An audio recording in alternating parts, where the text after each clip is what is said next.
هواپیماها باشه که اونها نمیتونند استفاده کنند. هم سود از اونها نمی کنند، هم کسی ندارند که بفروشند. این هم به معنی اینکه هزینه هواپیما بیفته. بعد یه چیزی دیگه این است که ما میتونیم ذرت خودمون، گندم خودمون صادر نکنیم به اروپا. این هم اونجا با تغذیه هم مشکل پیش میاد، با کشاورزی هم مشکل پیش میاد. بعد مربوط به فلزهای هواپیما روسیه وارد کرده از اروپا یا برعکس؟ یا اروپا روسیه اجاره گرفته از اروپا، حالا مثلا بگیم نمیخوایم پس میدیم. بعد اگر حسابهای ما تو اروپا ارست کنند، بگند که شما نمیتونید از پول خودتون استفاده کنید، ما هم قرضهایی که از اروپا گرفتیم پس نمیدیم. طبیعتا این نه به خاطر اینکه ما بعدیم یا اونها بعدن، به خاطر اینکه این منطقه، اونها پول ما کات میکنند، ما پول اونها کات میکنیم. این هم به ضرر اون شرکت هایی که به ما قرض دادند. و آخر اینکه مثلا آخری ممکن نیست، ولی از اون چیزی که من میبینم این است که فلزهای کمیاب یا فلزهای مثلا مثل تیتانیوم، پالادیوم ما صادر نکنیم به اروپا. این خیلی فلزهای مهمی که در خیلی از حیطه ها، در صنعت اسلحه جنگی، در صنعت پزشکی، در صنعت شیمیایی، در صنعت ابزارهای الکترونیکی خیلی جایگاه مهمی دارند و اونها نتوانند صنعتشون توقف بشه یا مجبور باشند یک جایگزینی پیدا کنند که از یک جای دورتر از روسیه و گرانتر، که به نفع اروپا نیست. در واقع یه ضربه شدیدی به اقتصاد Eropa. Ya, tadi saya menanyakan dampak apa yang akan terjadi kepada Eropa dan Rusia dari embargo dan hubungan semi perang ini, dan dari apa yang terjadi ini di Ukraina, dampaknya kepada Eropa. Beliau menjawab, yang pertama adalah terjadi transaksi bilateral antara dua negara, itu hal yang wajar, antara Rusia dan Eropa dengan Rusia juga. Banyak pesawat Eropa yang dipinjam oleh Rusia karena transaksi negara, dan juga ada uang juga dari bank-bank Eropa, dari negara-negara Eropa di Rusia, dan juga begitu sebaliknya. Dan ketika terjadi perang seperti ini, suasana yang memanas antara Rusia dan NATO, maka hal yang lumrah bahwa Rusia tidak akan mengembalikan pesawat itu sampai bertemu dengan titik temu yang damai dan kondusif buat semua negara. Dan Eropa akan sangat merasakan kerugian karena pesawat-pesawatnya dipegang Rusia, dan begitu juga banyak uang dari negara-negara NATO yang dalam Rusia, dan dalam keadaan ini mereka tidak akan mengembalikan itu semua. Bukan dikarenakan Rusia mengambil hak mereka, tapi karena keadaan perang. Itu adalah hal yang wajar, dan sampai suasana bertemu, titik temunya biasanya tidak akan terjadi kesepakatan antara dua negara itu. Yang kedua, akan sangat berdampak kepada pangan, pasar pangan di Eropa, yang mana pengekspor gandum dan jagung terbesar ke negara-negara Eropa, dan termurah untuk pengirimannya, ongkos kirimnya adalah Rusia. Rusia menguasai pasar gandum dan pasar jagung di Eropa, dan ini pun akan sangat berdampak besar pada pasar pangan di Eropa sendiri. Dan yang ketiga adalah yang beliau sebutkan barusan, ada beberapa metal atau bahan-bahan tambang yang sangat langka dan sangat berguna, yaitu seperti titanium dan palladium, dan berbagai macam jenis-jenis metal lainnya yang ada di Rusia, dan itu berguna untuk manufaktur, untuk pabrik-pabrik senjata, aerospace dan lain-lain, dan kimia dan kedokteran, dan banyak lini produksi lainnya yang tak terhingga. Dan ketika mereka tidak bisa membeli dari Rusia karena terputusnya hubungan, maka mereka terpaksa membeli dari negara lain yang ongkos kirimnya akan bisa jauh berbeda karena Rusia ada di antara dua benua, antara Asia dan Eropa, dan ini akan juga sangat berdampak bagi ekonomi di Eropa. Buruk. پس خیلی ممنون، متشکرم از اطلاعات شما، خواهش میکنم. از محضر شما، اینکه آماده شدید برای بیان کنید اینا به ما. Terima kasih banyak Mr. Dimitri. Terima kasih atas kehadirannya, kemauannya telah berbagi informasi bersama kami. متشکرم. خیلی خوشحالم در Terima محضر kasih. شما حضور داشته باشم. Saya sangat senang setelah hadir bersama kalian semua. Lalu untuk acara selanjutnya, saya akan mewawancarai, akan menanyakan dari Ibu Dina Sulaiman yang barusan menggantikan posisi saya sementara. Terima kasih untuk itu Ibu Dina. Sekarang kita minta penjelasan dari Ibu Dina terkait situasi global yang terjadi sekarang ini, atau mungkin sedikit menambahi atau menanggapi yang disampaikan oleh Mr. Dimitri barusan. Baik, terima kasih. Assalamualaikum warahmatullahi wabarakatuh. Salam sejahtera buat kita semua. Saya mungkin ingin memberikan apresiasi dulu ya kepada panitia, kepada anak-anak muda. Saya senang sekali kalau anak muda bikin acara seperti ini karena ada kalimat yang bagus sekali yang disebarluaskan oleh Geostrategic Study Club ya di Bandung. Memahami dunia itu adalah untuk merawat Indonesia. Jadi kita memang perlu memahami dunia, tapi tujuannya adalah untuk merawat Indonesia. Ya, jadi kita diskusi hari ini pun juga kita perlu ingat bahwa tujuannya adalah untuk apa nih yang harus kita lakukan, apa hikmah yang bisa kita ambil, semuanya demi kepentingan Indonesia. Nah, yang pertama kalau saya ingin menjelaskan mengenai latar belakang dulu gitu ya. Jadi yang terjadi di Ukraina hari ini itu tidak terjadi baru-baru ini saja. Latar belakangnya itu harus ditarik panjang ke belakang. Nah, sebelumnya juga saya ingin menyampaikan sedikit. Kan temanya sekarang geopolitik ya kan. Nah, geopolitik itu apa sih sebenarnya gitu ya?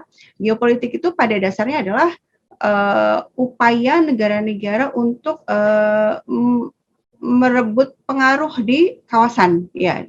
Kawasannya ya tergantung kalau geopolitik Asia, geopolitik Timur Tengah, geopolitik global gitu ya. Artinya perebutan pengaruh dan power ya. Dan ujung-ujungnya memang perebutan sumber daya alam gitu. Dalam persaingan antar negara ini memang selama ini dalam perjalanan sejarah yang mengambil keuntungan terbesar adalah kekuatan-kekuatan besar ya. Dulu zaman Perang Dingin yang saling berebut pengaruh itu Uni Soviet versus Amerika Serikat gitu ya. Dan perebutan pengaruh itu tidak melulu dengan perang, bisa saja dengan memberikan utang ya, utang luar negeri gitu kan. Sekarang di masa pandemi ini itu juga terjadi perebutan geopolitik juga melalui COVID. Jadi COVID juga dimanfaatkan oleh kekuatan-kekuatan besar untuk saling bersaing gitu ya, memperebutkan pengaruh dan kekuasaan atau power ini juga terkait dengan uang gitu. Nah, dalam sistem internasional yang seperti ini, yang terjadi secara natural itu biasanya terjadi perimbangan kekuasaan gitu ya. Jadi negara-negara besar itu selalu berusaha agar negara lain tidak lebih kuat dari dirinya. Nah, dengan kacamata seperti inilah kita mungkin bisa lebih memahami kenapa sih kok Amerika Serikat sedemikian ingin menekan Rusia gitu ya. Kenapa? Karena Amerika Serikat memang tidak ingin ada kekuatan yang lebih besar dari kekuatannya ya. Dan di Eropa yang terjadi sejak Perang Dingin sejak Perang Dingin usai itu adalah upaya Amerika Serikat untuk menarik negara-negara di sekitar Rusia gitu, untuk menarik negara-negara itu untuk masuk ke kubunya ya, ke kubu barat. Nah, buat Rusia ada satu garis merah. Ukraina jangan dipegang-pegang gitu ya, jangan dia utak-atik Ukraina karena Ukraina itu ada di depan rumah kami gitu. ini pun sebenarnya oleh Amerika juga dilakukan. Seandainya misalnya Meksiko kan berbatasan sama Amerika tuh. Seandainya Cina bikin pangkalan militer di Meksiko, Amerika juga pasti nggak mau terima. Nah, itulah yang terjadi ya. Nah, kemudian jadi di satu sisi ada balance of power, negara-negara saling berusaha memperkuat pengaruhnya dan merasa terancam ketika ada negara lain yang melakukan manuver-manuver, tapi di saat yang sama juga secara de facto memang Amerika Serikat telah selama bertahun-tahun yang lalu itu telah melakukan upaya-upaya intervensi di Ukraina dengan tujuan agar pemerintah di Ukraina itu anti Rusia dan pro Barat. Nah, disitulah mulai banyak konflik di Ukraina. Tahun 2014 itu ada revolusi oranye disebutnya ya, masyarakat berdemonstrasi, sebagiannya tentu saja tidak semuanya, masyarakat berdemonstrasi untuk menggulingkan pemerintahan yang terpilih secara demokratis sebenarnya waktu itu, dan yang mendanai, yang kemudian juga memberikan dukungan politik, bahkan juga hadir di tengah-tengah demonstran itu adalah Amerika Serikat gitu ya. Jadi bahkan tokoh-tokoh Amerika tuh ikut demo di Ukraina waktu itu untuk menggulingkan pemerintahnya. Nah, akhirnya singkat kata pemerintah Ukraina waktu itu terguling tahun 2014 itu, dan sejak itulah terjadi penyerangan atau kekerasan, bahkan bisa disebut genosida karena sangat banyak yang meninggal, sampai 14.000 orang meninggal. Siapa ini yang meninggal? Yang meninggal ini orang-orang etnis Rusia tadi yang diceritakan oleh Mas Dimitri tadi ya. Dia bilang kan orang-orang Rusia dibunuh. Iya, itu yang dibunuh sejak 2008 sampai sekarang itu statistiknya sampai 14.000 orang dibunuhi. Kenapa kok dibunuhin? Karena di Ukrainanya sendiri muncul kelompok ekstremis yang semakin kuat dan bahkan masuk ke militer, yaitu kelompok yang disebut neonazi. Kenapa disebut neonazi? Karena memang ideologinya adalah ideologi warisan zaman Perang Dunia dulu. Ya, jadi mereka memang genealoginya balik lagi ke Perang Dunia waktu ada Nazi dulu. Ya, pas zaman ada Hitler, ada kelompok-kelompok yang membantu Hitler untuk membantai orang-orang Yahudi di Ukraina, membantai orang Rusia, membantai orang Polandia.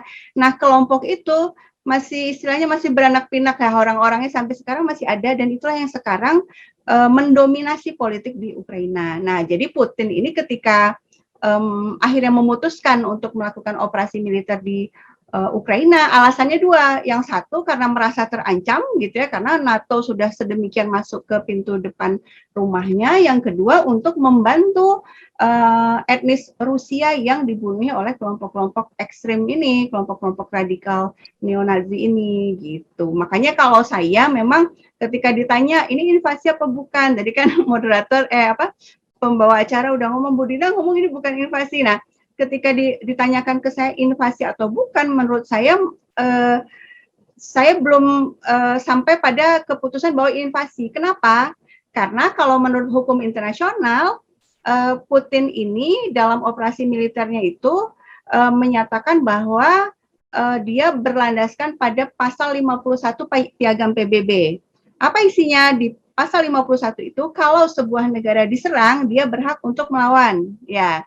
Kemudian yang terjadi adalah kan di Ukraina Timur itu yang mayoritasnya penduduknya orang etnis Rusia ini, ya Donetsk dan Lugansk ini kan memerdekakan diri, kan jadi negara kan gitu, jadi negara. Nah, negara ini kalau pakai piagam PBB dianggap berhak membela diri. Nah, di piagam PBB 51 itu juga ada klausulnya bahwa mereka juga bisa secara kolektif membela dirinya, artinya bisa minta bantuan kepada pihak lain gitu. Nah, dua negara baru ini juga memang secara resmi minta bantuan kepada Putin untuk apa? Untuk melawan kelompok neonazi yang menyerang mereka sejak 8 tahun yang lalu itu, yang jumlah korbannya sudah mencapai 14.000 orang itu. Kan udah masuk genosida itu, udah masuk pembantaian massal. Gitu sih kalau latar belakangnya. Ya, silakan. Baik, Bu Dina, lalu sebenarnya berarti ini bukan invasi ya, melainkan masyarakat Donetsk dan Lugansk minta bantuan Putin, dan ia pun menamakan ini operasi militer khusus spesial. Ya, pernyataannya seperti special military operation gitu kan. Dalangnya, Dan tujuannya kan Putin menyatakan tujuannya bukan untuk menguasai Ukraina gitu ya, tapi demilitarisasi dan denazifikasi untuk membantu kelompok-kelompok yang atau etnis minoritas yang menjadi korban ini. dalangnya siapa yang menciptakan kelompok-kelompok radikal tersebut, neonazi itu, dan apa tujuan mereka menciptakan itu dan membiayai mereka dan mensupport mereka dengan senjata sehingga terjadi genosida di dua provinsi tersebut, kira-kira menurut terlihat? Ya, kalau kita balik lagi ke Perang Dunia dulu ya, setelah akhirnya Hitler kalah, kan itu banyak tokoh-tokoh Nazi itu yang diadili ya di Nuremberg kan, tapi anehnya tokoh-tokoh Nazi Ukraina itu nggak diadili, dan mereka itu dievakuasi malahan ke negara lain oleh Amerika Serikat, ada dokumennya gitu ya. Jadi ada yang jadi memang dilindungi gitu orang-orang yang di Ukraina ini. Jadi dan ideologinya terus menyebar, bahkan kemudian di Ukraina itu sampai tahun 2010 itu Stepan Bandera, tokoh Nazi pada Perang Dunia II itu malah diberi gelar pahlawan gitu ya, pahlawan Ukraina. Nah, itu kan menunjukkan bahwa memang banyak pendukungnya gitu ya, sampai akhirnya dia digelari pahlawan itu. Berarti memang ideologinya itu turun-temurun masih terus menyebar. Nah, kan pertanyaannya tadi siapa yang mendukung ya? Pada saat itu si tokoh-tokoh ini hilang begitu aja. Jadi Bandera itu tiba-tiba menghilang, ternyata dia ada di negara lain dengan nama lain gitu kan. Nah, yang melindungi ini CIA gitu. Nah, kemudian apa sih tujuannya ya? Memang pada akhirnya bisa dipakai kan gitu. Jadi kalau kita lihat bagaimana track recordnya Amerika Serikat, kita lihat misalnya di Afghanistan, Amerika Serikat juga mendukung mujahidin gitu ya, menyebut mereka sebagai freedom fighter. Tapi setelah itu ketika ketika kepentingannya berubah lagi, Amerika Serikat mereka bilang ini teroris gitu ya, Al-Qaeda ini teroris. Nah akhirnya peranglah di Afghanistan diperangi dari 2001 ya sampai kemarin 2021, 20 tahun Amerika Serikat melakukan operasi militer di Afghanistan dengan alasan mengejar Al-Qaeda. Padahal dulu siapa yang membentuk gitu kan, yang membiayai, dan itu diakui sendiri oleh pejabat Amerika bahwa mereka memang betul yang membiayai. Hillary Clinton juga ngomong, iya kan kami yang membiayai kan gitu ya. Dan film Rambo juga ya. Ya, film Rambo juga dibuat gitu ya untuk apa? Untuk mengglorifikasi kelompok mujahidin ini gitu, disebut freedom fighter. Terus kemudian juga dana jutaan dolar itu digelontorkan untuk membuat buku sekolah anak-anak. Bayangkan, buku sekolah anak-anak itu dibuat oleh sebuah Universitas Nebraska di Amerika Serikat dan kemudian disebarkan untuk anak-anak Afghanistan. Isinya kekerasan gitu ya, jadi mengajarkan kepada anak-anak sejak kecil, anak-anak di Afghanistan, bahwa kalau berbeda pendapat ya pakai kekerasan. Nah, mereka yang menyuplai bukunya Amerika Serikat gitu ya. Nah, untuk Ukraina juga seperti itu. Data-data juga sudah menunjukkan bahwa memang Amerika Serikat itu memberikan bantuan kepada militer Ukraina. Nah, masalahnya yang Azov Battalion yang neonazi ini sudah diintegrasikan kepada militer Ukraina. Jadi memang sudah jadi militer resmi gitu. Jadi ketika Amerika Serikat memang secara terbuka memberikan bantuan kepada militer Ukraina, ya pada dasarnya memberi bantuan kepada neonazi ini kan gitu. Dan kemudian juga ada saya baru tadi itu saya posting juga di fanpage ya, video ada John McCain, ada Lindsey Graham yang bicara di depan militer Ukraina, yang di dalamnya itu ada anasir neonazi ini mengatakan bahwa perjuangan Anda itu perjuangan kami gitu loh.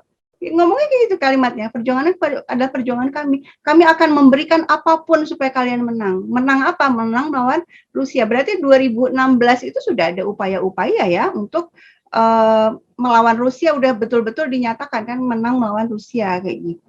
Nah kemudian apalagi ya ini ya itulah yang kalau data-datanya seperti itu ya. Kira-kira apa Bu Dina motif dari Amerika membiayai mereka lalu ingin buat supaya mereka pecah dari Rusia dan terjadi seperti itu, begitu juga NATO Eropa kok mendukung rezim yang ada di Ukraina sekarang. Apa motif dibalik itu? Tujuan mereka? di balik Kalau di tahun 2014 itu mereka tuh kan digunakan untuk menggulingkan pemerintahan yang waktu itu ya. yang pro Nama Rusia. orang Rusia, orang Ukraina itu namanya kan mirip-mirip, saya agak lupa siapa ya, Yushchenko Ibu atau Rusia, apa presiden siapa gitu. Ya gitulah pokoknya yang tahun 2014 itu kan dia menolak masuk Uni Eropa, menolak masuk NATO gitu loh. Pandangan si presiden waktu itu digulingkan. Nah, setelah itu terguling, nah ketika penggulingannya itu dengan cara apa? Dengan cara aksi-aksi, demo, dan banyak kekerasan yang terjadi. Itu yang ada di jalanan itu ya orang-orang neonazi ini gitu kan, melakukan kekerasan itu. Nah, kemudian akhirnya terus menerus dimanfaatkan untuk perang ini ya, perang melawan kelompok etnis Rusia ini.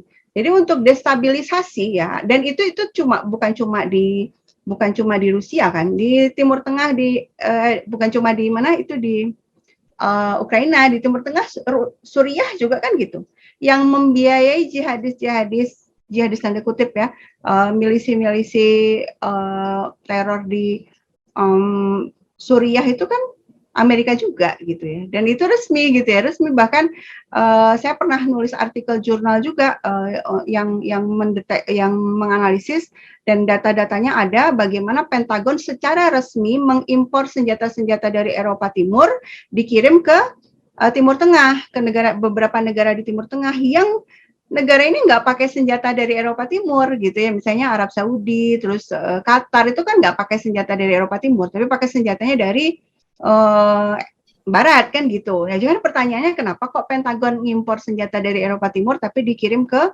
negara-negara Teluk, dan ternyata kemudian terdeteksi juga senjata-senjatanya ternyata jatuh ke para teroris ini, tapi Amerika Serikat tidak menyebut mereka teroris, menyebutnya pemberontak moderat katanya, moderate rebel. Tapi kalau kita lihat di lapangan ya mereka kan bersama-sama ya, yang pakai bendera Free Syrian Army yang disebut moderat itu ternyata bersama-sama juga dengan ISIS, dengan Al-Nusra dan lain-lain gitu.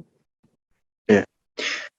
Mungkin pertanyaan terakhir Bu Dina, mohon penjelasan terkait apa pelajaran yang dapat kita tangkap dari kejadian di Ukraina ini untuk kita jadikan pelajaran buat anak bangsa.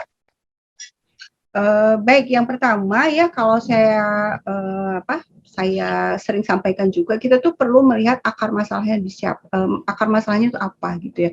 Kalau kita hanya melihat parsial saja, kita mungkin akan dibingungkan dengan banyak disinformasi. Siapa nih yang salah, siapa yang benar gitu ya. Nah, itu kita harus zoom out gitu kan. Lihat nih peta besarnya siapa nih, follow the money gitu, rumusnya gitu, ikutin uangnya gitu kan. Siapa yang membiayai, yang banyak memberikan senjata dan lain-lain itu siapa. Nah, dengan mudah kan ketemu memang akarnya itu Amerika Serikat gitu ya, dan memang data menunjukkan Amerika Serikat itu sudah menebarkan perang-perang di berbagai negara di dunia, itu udah puluhan negara kan. Alasannya apa? Demokratisasi gitu kan. Tapi akhirnya kemudian ketika tidak tercapai tujuannya, akhirnya angkat senjata. Kan di Suriah juga awalnya juga demo-demonya tapi ketika presidennya tidak tergulingkan juga, akhirnya dibiayailah untuk angkat senjata. Nah, ini yang perlu kita sadari buat di Indonesia gitu ya, ketika ada konflik-konflik itu harus hati-hati ya. Misalnya kita di Indonesia ada konflik satu sama lain terjadi, nah itu harus langsung waspada gitu ya, jangan mudah diadu domba gitu kan. Kita lihat betapa di negara-negara lain termasuk di Ukraina, konflik antar etnis itu dampaknya dahsyat banget. Berarti kan kita harus jaga persatuan baik-baik gitu ya. Jangan ketika ada provokasi, kebencian kepada kelompok-kelompok lain yang berbeda, nah itu jangan diikuti. Bahkan langsung waspada, nih siapa nih, di balik ini siapa yang kasih biaya, nah gitu. Mungkin itu saja sih dari saya. Extra jeli Bu ya, nggak polos menanggapi masalah. Betul. Terima kasih banyak Bu Dina. Ya, saya lanjutkan ke narasumber selanjutnya ya. Terima kasih. Nanti kita ketemu lagi di forum tanya jawab setelah ini. Baik.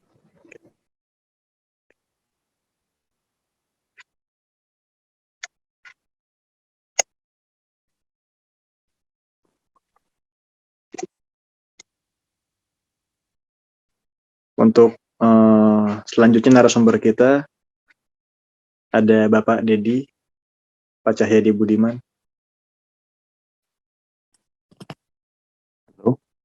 Halo, suara saya kedengeran nggak? Ya, kedengeran. Oke. Jelas. Terima kasih Pak Cahyadi Budiman sudah hadir bersama kita. Menanggapi tadi yang sudah disampaikan oleh Pak Dimitri, Bu Dina Sulaiman, mungkin spesialisasinya Bapak Budiman terkait dampak ekonomi globalnya mungkin Pak ya, terkait ekonomi, impact terhadap Indonesia. Apa yang akan terjadi dan dirasakan oleh negara Indonesia atas apa yang terjadi di Ukraina sekarang, dampaknya terhadap negara kita. Mungkin bisa berikan gambaran sedikit sebelum kita pelajari lebih detail.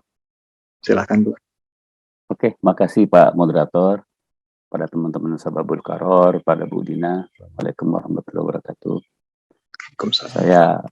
Saya sangat mengapresiasi ya tadi istilah Bu Dina itu, teman-teman muda kita mau berdiskusi atau mengkaji situasi global yang memang penuh atau harus detail kita melihatnya, kalau nggak nanti kita terjebak oleh pro kontra yang tidak punya argumentasi gitu.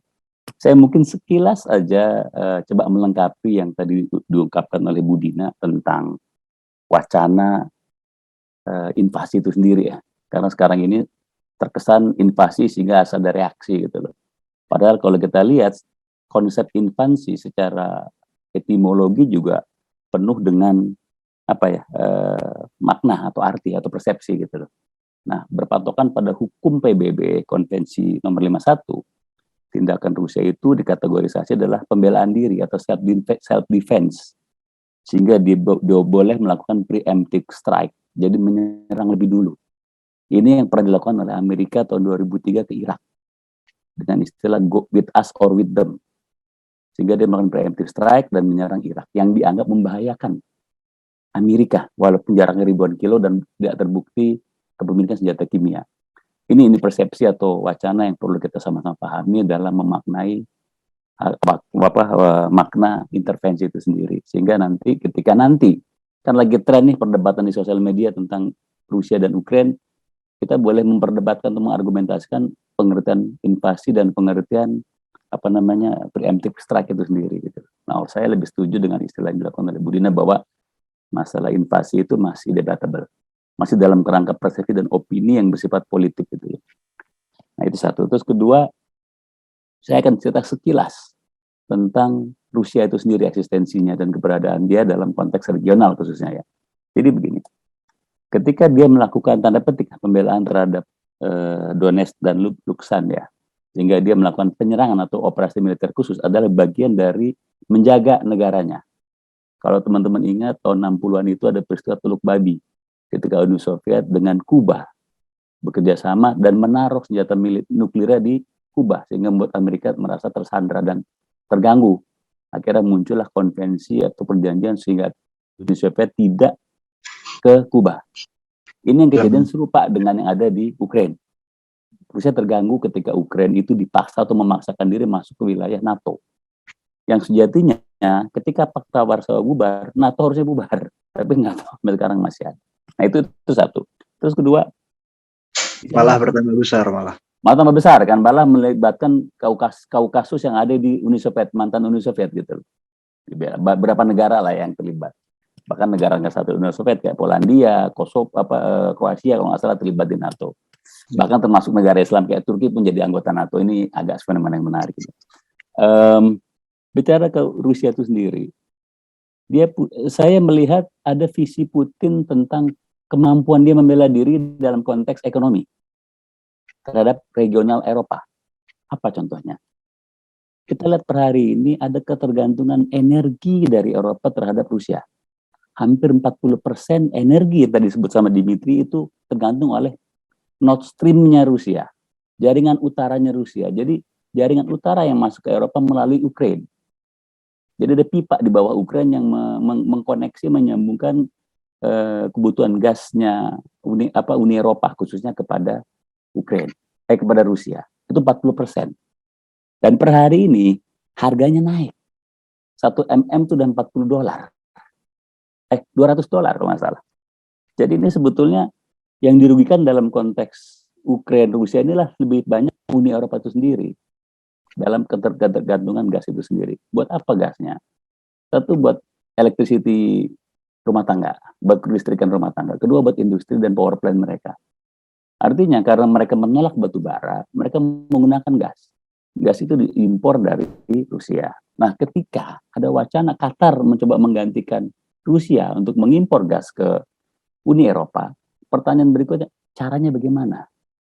Ternyata mereka melalui kapal atau kargo tanker gasnya, yang dia mesti muter dari Qatar, lewat Selat Hormuz, lewat Laut Merah, lewat Sanchez, baru ke Eropa. Dari sisi biaya mahal, tadi orang bilang apa si Dimitri. Kedua, kapalnya belum ada. Mesti dibuat dulu kapal-kapalnya. Paling nggak 3-6 bulan mempersiapkan kapal, dan itu memakan waktu. Nah, yang ketiga, saya belum dapat data yang real. Tetapi gini, dalam negara yang berjalan normal, ada yang namanya cadangan energi. Kemampuan negara menyiapkan cadangan energi. Artinya gini, contoh Jepang, dia punya kemampuan apabila terjadi force major atau mungkin konflik atau perang, negara itu mampu selama 6 bulan atau 3 bulan mempersiapkan energinya, minyaknya, gasnya, segala macam. Nah, saya nggak tahu seberapa kuat Uni Eropa mempunyai cadangan energi yang bila sampai sekarang berlarut-larut, bahkan kalau perlu ada pemutusan sepihak dari Rusia untuk memasok gas ke Eropa, berapa lama mereka bertahan? Kalau itu nggak sanggup, disaster bagi mereka, bencana buat Uni Eropa itu sendiri. Jadi itu yang kalau menurut saya posisi bargaining-nya lebih tinggi. Karena gini, diplomasi itu berangkat dari kekuatan yang seimbang. Kalau tidak seimbang, tidak perlu diplomasi, tindakan. Itulah yang dilakukan oleh Rusia dalam konteks Ukraine. Itulah istilahnya unilateral action, jadi tindakan sepihak, tanda petik ya. Unilateral action. Itu yang dilakukan juga Amerika terhadap Granada dan segala macam. Oke, nah balik ke Indonesia. Sebelum ke Indonesia, saya mau buat spot dulu nih. Jadi memahami geopolitik akan memahami kemana Indonesia berjalan. Tahun 30-an, Soekarno dalam buku Indonesia Menggugat mengatakan apabila terjadi Perang Dunia Kedua, saat itulah Indonesia merdeka. Dan ternyata tahun 40-an terjadi Perang Dunia Kedua. Dan gak lama kita merdeka. Itu yang akhirnya seolah-olah mistiknya adalah ramalan Joyoboyo. Padahal sebetulnya secara teori geopolitik maupun geostrategi itu bisa kelihatan gitu. Tren-tren, ambisi, eksistensi, esensi itu akan kebentuk ketika dari perilaku-perilaku politik yang ada di masing-masing negara, perilaku ekonomi. Itu yang mungkin yang Bu Dina bilang, buat apa kita belajar geopolitik? Artinya memahami ke depan seperti apa nih konstelasinya. Nah, bicara lagi ke dampaknya. Jujur, kalau saya melihat dampaknya masih regional antara Rusia dengan Ukraina maupun Uni Eropa, karena dampak langsungnya terhadap Uni Eropa. Dampak yang paling bahaya buat Indonesia adalah ketika ada suatu peristiwa besar di yang namanya terusan di Selat Hormuz. Kenapa? Karena itu berakibat pada suplai BBM atau suplai bahan bakar atau suplai minyak dunia. Selat Hormuz itu Selat Hormuz itu dia punya 30% distribusi energi dunia yang dialirkan ke Asia Barat Daya, yaitu Jepang, Korea, Cina, termasuk Indonesia. Karena, bicara Indonesia, kenapa saya bilang tergantung dengan Selat Hormuz? Karena kita bicara APBN kita. APBN Indonesia ada punya 2 indikator, yaitu harga minyak dunia dan kurs dolar. Kurs mata asing atau dolar Amerika.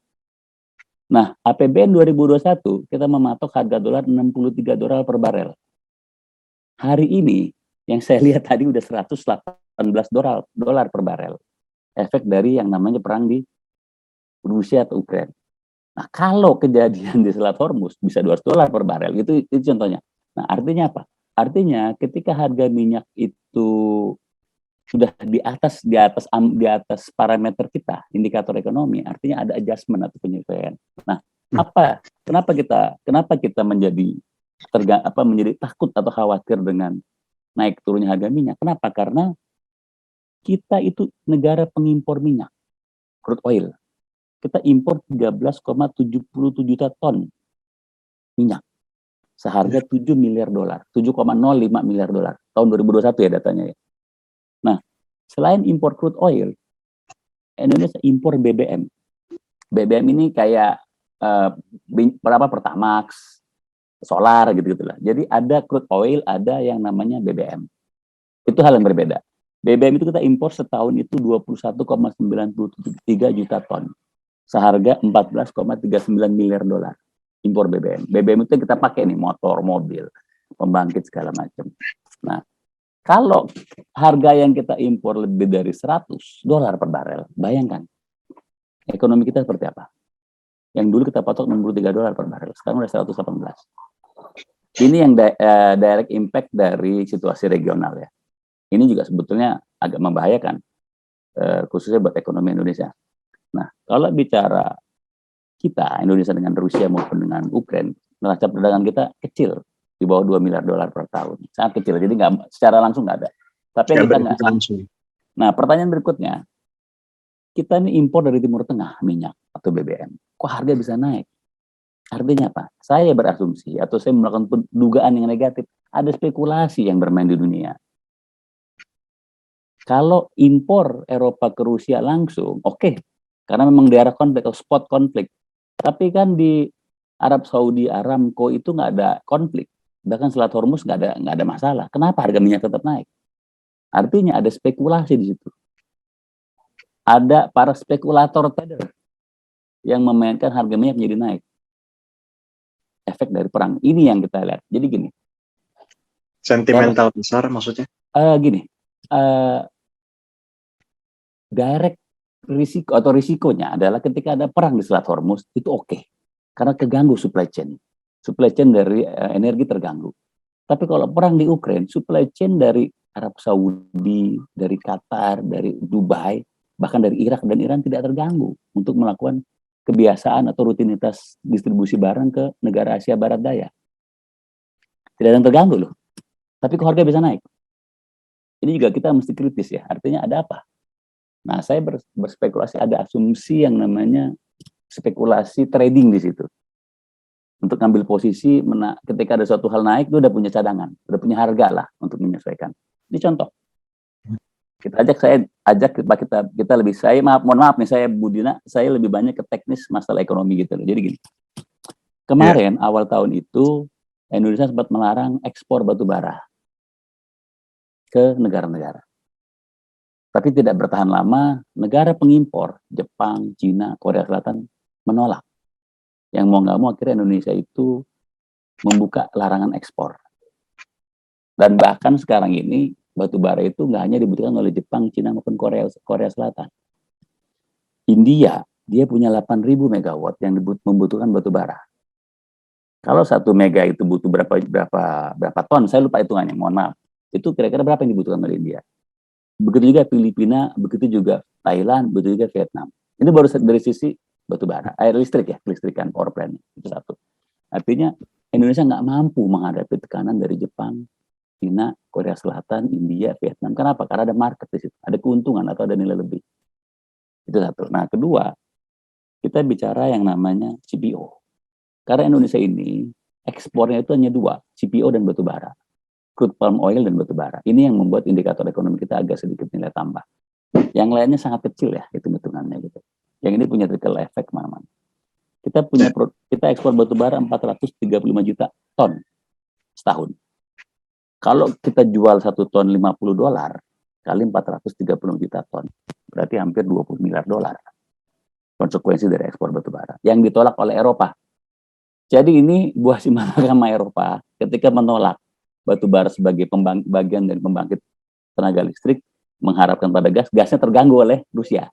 Jadi kalau kita boleh bilang di setiap musibah ada ina amalu serius, setiap musibah ada kebaikan. Jadi kalau perang di Rusia, kita bisa ekspor mahal kayak Eropa tentang batu bara. Ini agak bercanda ya. Jadi ada peluang di situ gitu. Ketika mereka menolak, mereka ternyata butuh batu bara untuk pembangkitnya. Ketika gas nggak bisa dipasok gitu. Itu satu. Nah, artinya gini. Balik ke fenomena sikap Indonesia terhadap PBB. Ini kan bagian dari pembicaraan di sosial media nih. Setuju tidak? Ya maaf Pak Budiman. Indonesia bersikap nggak secara politik? Politikus Indonesia di depan PBB, UN, apa sikap mereka? Mereka lebih pro NATO atau pro Rusia? Dan dampaknya apa dari masing-masing pilihan? Gini. Pro NATO maupun pro Rusia sebetulnya nggak ada dampaknya buat Indonesia. nggak ada dampak. Tapi image secara internal, karena kita asik dengan dengan sentimen atau dengan ya pro kontra lah ya. Gini, kalau kita bilang kita akan menolak, kita ikut dalam mendukung terhadap Amerika, menjatuhkan sanksi terhadap Rusia lah misalkan. Oke, kira-kira gitu. Nah, berpatokan kemana? Karena Profesor Hikmahanto bilang kita nggak usah ikutan, mendingan abstain misalkan. Satu sisi lagi kita boleh menolak karena ada di Undang-Undang Dasar pembukaan UUD 45 yaitu kalimatnya saya bacakan ya, UUD 45. Ikut melaksanakan ketertiban dunia yang berdasarkan kemerdekaan, perdamaian abadi dan keadilan sosial. Dalam pemaknaan ini boleh kita ikutan mencegah peperangan. Bentuknya apa? Ekspresinya apa?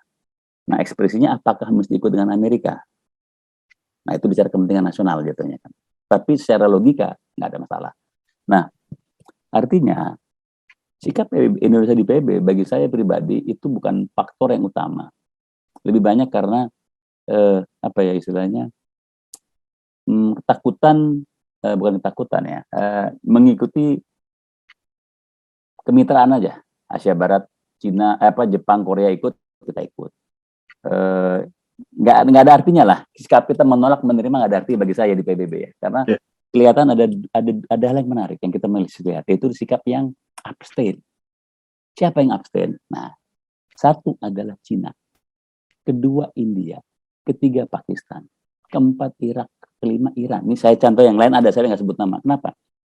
Kalau bicara sino atau persekutuan, yang namanya Rusia dengan Cina, dengan India, dengan Pakistan, kalau bersekutu udah nggak butuh lagi tuh yang namanya dunia yang lain.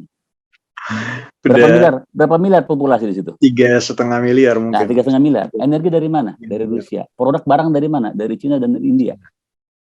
Jadi nggak butuh SWIFT ya, SWIFT itu nggak butuh lagi kalau mereka udah terbentuk itu. Setengah populasi dunia. Setengah populasi. 3 negara. Nah, itu yang perlu dipotret oleh kita, bagaimana yang namanya yang abstain itu adalah bagian dari nanti sino atau persekutuan yang akan dibuat.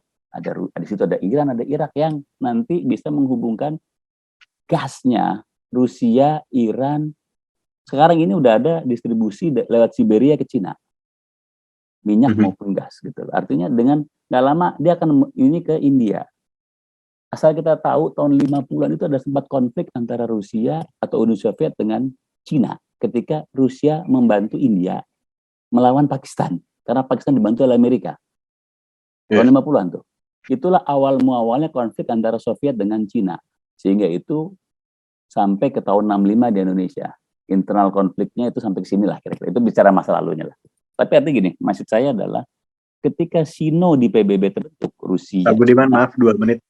Cina, Silakan. India, sama Pakistan, sama Iran terbentuk, dia nggak butuh lagi pasar yang lain.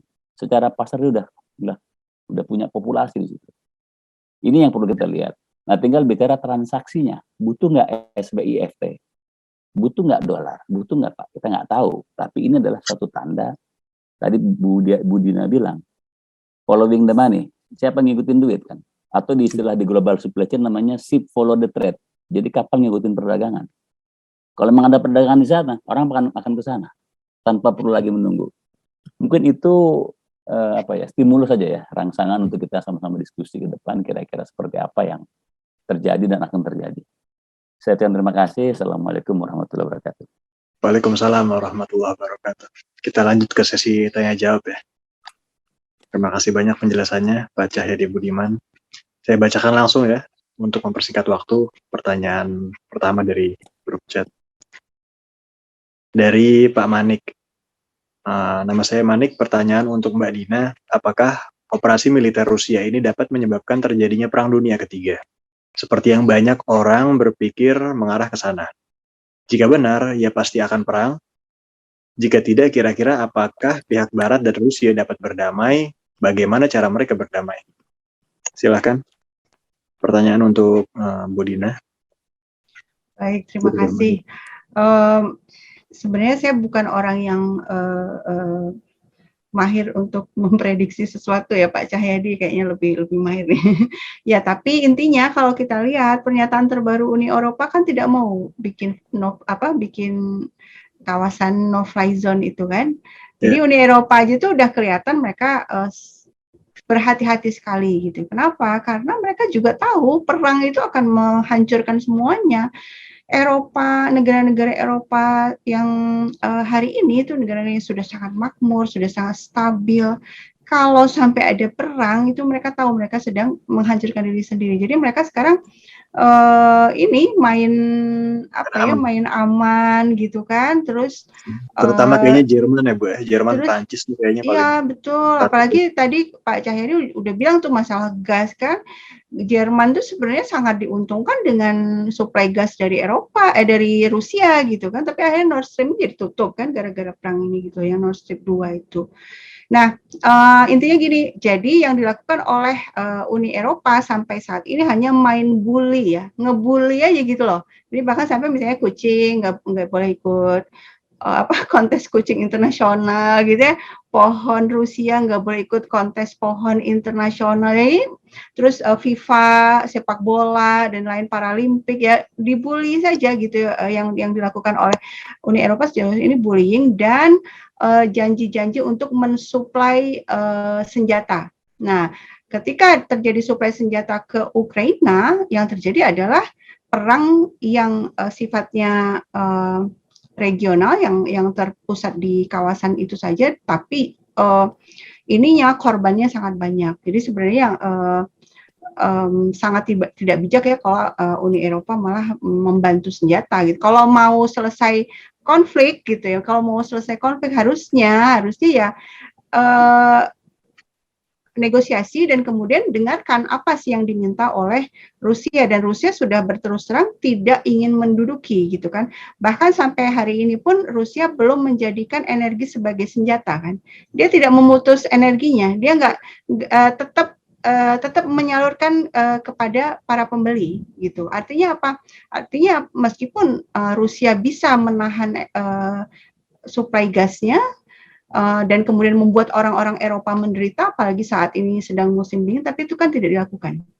Ya, itu kan menunjukkan indikasi-indikasi bahwa yang diinginkan Rusia itu sebenarnya sebatas keamanannya sendiri. Jangan ekspansi, kan yang dituntut itu apa? Ukraina jangan masuk NATO gitu kan, dan kemudian juga Amerika Serikat tidak membuat pangkalan militer di Ukraina gitu, NATO tidak membuat pangkalan militer di Ukraina, tidak menyalurkan senjata-senjata ke Ukraina, dan denazifikasi gitu kan, hentikan pembantaian terhadap etnis Rusia di Ukraina. Kalau itu dipenuhi, selesai konflik gitu kan. Jadi pertanyaannya apakah negara-negara Eropa mau menyelesaikan konflik dengan cepat gitu. Kalau mau pasti bisa dengan cepat. Ya, itu aja jawabannya. Terima kasih. Ya, saya juga lihat berita, nggak tahu sumber dari mana, bahwa Rusia ngirim bantuan pangan ya, berapa ribu ton gitu dikirim untuk masyarakat Ukraina. Artinya Rusia tidak menginginkan perang, hanya ingin membersihkan Ukraina dari ekstremis mungkin ya. Ya, kalau mungkin saya boleh nambahin ya, boleh, sama. Jadi gini, kalau saya lihat ini bukan stigma ya, persepsi bahwa hampir semua orang bicara perang dunia ketiga lah ya. Kalau saya melihat untuk konteks Eropa maupun Amerika khususnya ya, apalagi Amerika ya, kegagalan mereka di Arab Spring, khususnya di Syria, di Irak, kegagalan mereka di Afghanistan, sehingga mereka memunculkan di sosial media itu namanya soldier coming home, Budina. Jadi tentaranya itu maunya pulang, nggak mau perang. Itu jelas kok, itu bahwa mainstream atau mewakili nuansa tentara Amerika yang di luar negaranya itu adalah ngapain, perangnya perang siapa dan buat apa gitu loh. Sehingga Vietnam Syndrome itu muncul lagi di mereka gitu loh. Nah, jadi kalau Amerika sulitlah mengatakan seperti itu untuk dia ini perang. Nah, Eropa khususnya yang tadi kita lihat memang untuk konteks Ukraina ini yang kalau ada terjadi eskalasi membesar, semua akan rugi gitu loh. Bisa gelap gulita Eropa gitu loh. Benar-benar gelap gulita. Jadi message-nya Putin bahwa akan ada sesuatu yang di luar dari kewajaran apabila terjadi eskalasi peperangan, saya pikir memang benar. Artinya selain nuklir adalah suplainya terganggu, mati total mereka, blackout mereka se-Eropa gitu loh. Dan dalam situasi dingin, situasi segala macam, benar-benar total loss lah istilahnya kalau bicara hukum ekonominya gitu. Dan mereka nggak tertarik. Dan bagi saya peperangan itu akan muncul dengan skala yang global, walaupun mungkin regional, adalah ketika ada sesuatu di spot-spot yang namanya tadi, Selat Hormuz maupun Terusan Suez. Kenapa saya pikir di situ? Terusan Suez adalah satu daerah trading dunia, perdagangan dunia yang luar biasa menghubungkan Eropa, Afrika, Amerika, dan Asia. Yang kalau ada sesuatu, itu bisa berefek luar biasa gitu. Nah itu yang saya pikir spot-spot itu yang kita lihat mengindikasi satu kemungkinan akan terjadi peperangan yang skalanya besar secara efek maupun secara skala gitu. Jadi kalau saya lihat Ukraina sama Rusia ini adalah semacam message atau pesan kepada dunia dari Putin bahwa jangan main di teras rumah gua ya gitu loh. Ini ganggu gitu loh. Kira-kira kayak gitu. Ini asumsi saya ya. Ini kita lihat trennya ke depan, moga-moga gitu loh. Karena memang saya lihat nggak ada indikasi-indikasi berlebihan dari respon Prancis, Jerman, bahkan Inggris segala macam nggak ada. Bahkan Amerika sendiri pun saya lihat tidak respon yang berlebihan, cuman mereka masuk transaksi di sanksi ekonomi ya, yang bagi saya juga ke depan ini mungkin akan berubah polanya dengan fenomena ada cryptocurrency, sehingga dolar pun akan bisa terdelusi dengan sendirinya ketika orang sepakat, gua nggak pakai dolar, gua pakai kripto misalkan ini ke depan. Itu kita nggak tahu lah, apakah itu bisa menggantikan single currency-nya dunia itu dolar menjadi yang lain gitu loh. Ini saya lihat satu hal bisa menjadi kejadian ke depannya kalau ini tidak tertata atau termanage oleh Amerika maupun dengan Uni Eropa. Kira-kira kayak gitu menurut saya. Terima kasih. Oke. Cukup jelas penjelasannya dari Pak Cahyadi dan Bu Dina barusan. Kita beralih ke pertanyaan selanjutnya. Ini saya lihat di grup chat pertanyaan banyak yang mirip-mirip ini. Jadi mungkin ketika saya lihat ada 2-3 orang bertanya pertanyaan yang kurang lebih mirip, ya saya gabungin aja pertanyaannya. Dari Motualeka ada pertanyaan, bagaimana memahami sikap Kemenlu RI yang menyetujui resolusi DKPBB, apa yang harus kita sikapi terhadap Kemenlu kita ini? Pelin-pelankah atau gimana ini? Apakah RI terlalu lemah di hadapan tekanan USA ataukah ada bargaining lain? Terima kasih. Silahkan untuk Bu Dina pertanyaannya. Baik, kalau saya juga udah beberapa kali menyampaikan di forum-forum lain, kalau saya lebih melihat bahwa seharusnya sikap Indonesia adalah abstain ya. Karena apa? Karena kan status hukum internasional ini belum fix ya, belum disepakati. Ini betul-betul invasi kah, agresi kah gitu kan. Sementara pihak Rusia mengatakan loh ini kami menggunakan pasal 51 gitu kan dari Piagam PBB. Nah, kemudian juga kita lihat Indonesia ketika menyetujui resolusi yang anti Rusia ini itu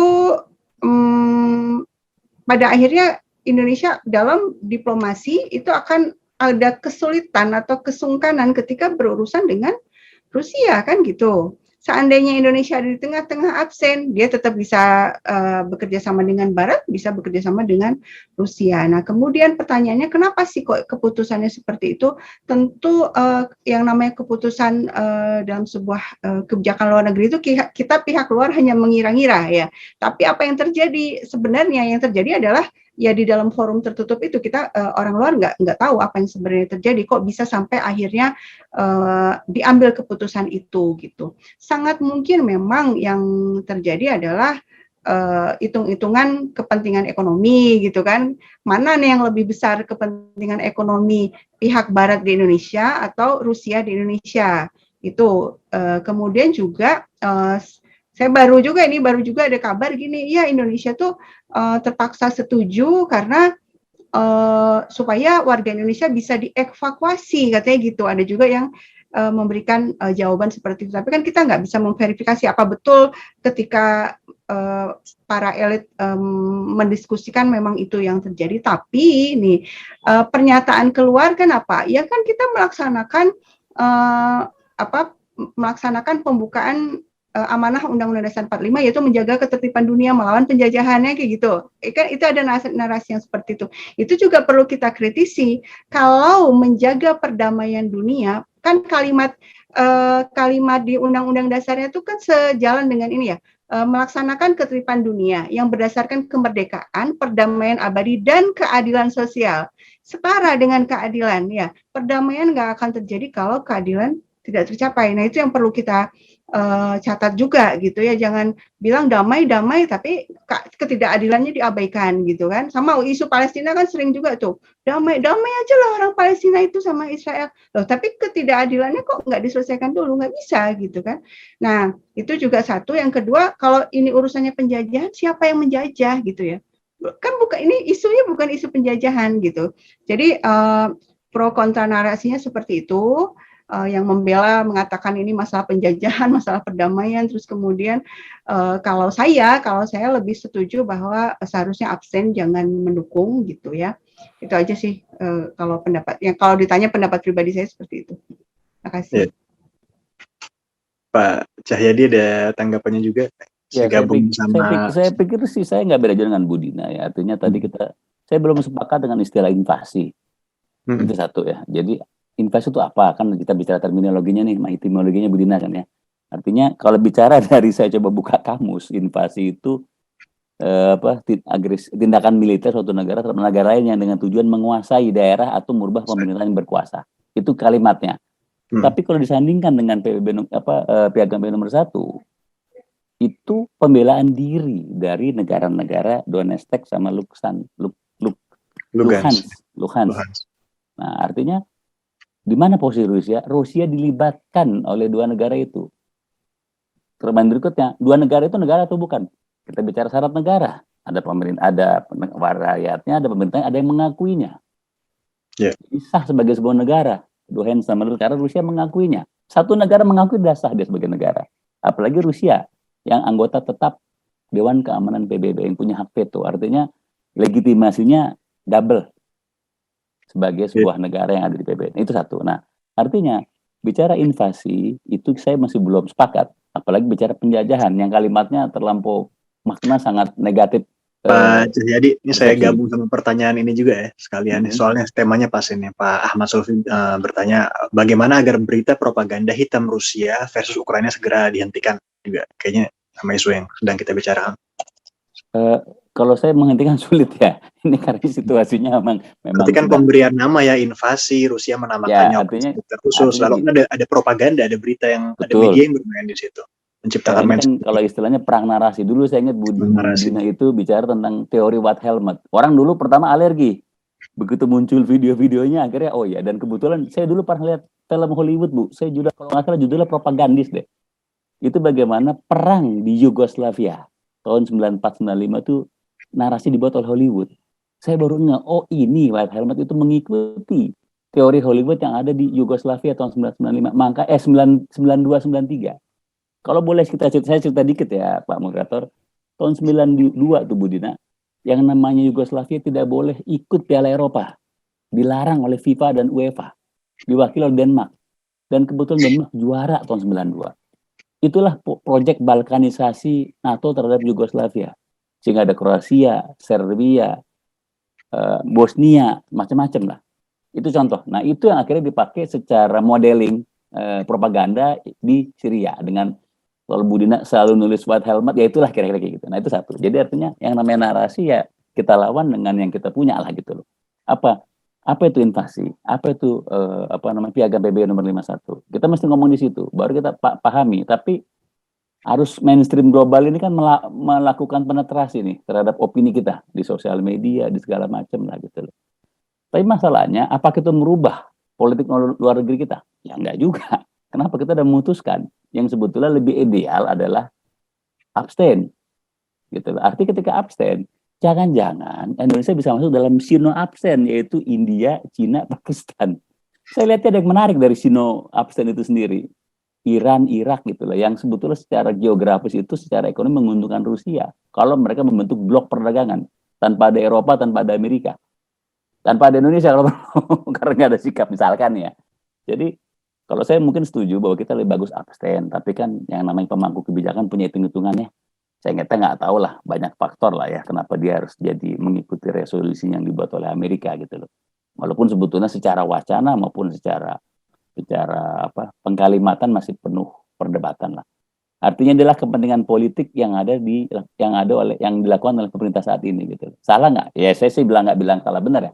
Ini aja bicara nanti ketika ini udah mulai bergerak, kita tertinggal atau terbawa dalam sebuah skema global baru atau skema regional baru, kita nggak tahu gitu. Ini adalah pilihan kita ya, dan kita mau nggak mau bagian dari penentu sendiri gitu.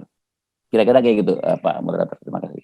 Ya, terima kasih. Pertanyaan selanjutnya adalah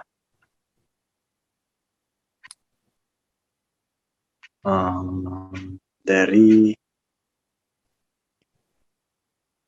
udah dijawab tadi dari Bu Julia, tadi udah dijawab sama ini terkait sikap pemerintah Indonesia. Ini juga Pak Ahmad Sulfi tadi sudah dijawab.